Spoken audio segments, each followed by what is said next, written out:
Meaning of dynastic. Dynastic.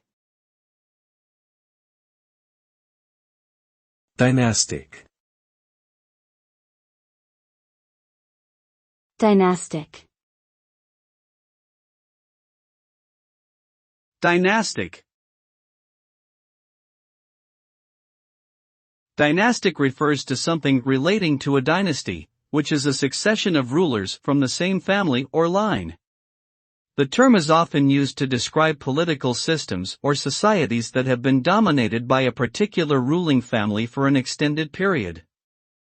This can result in a concentration of power and wealth within the ruling family, potentially leading to inequality and social unrest among the broader population who may feel excluded from the benefits of governance.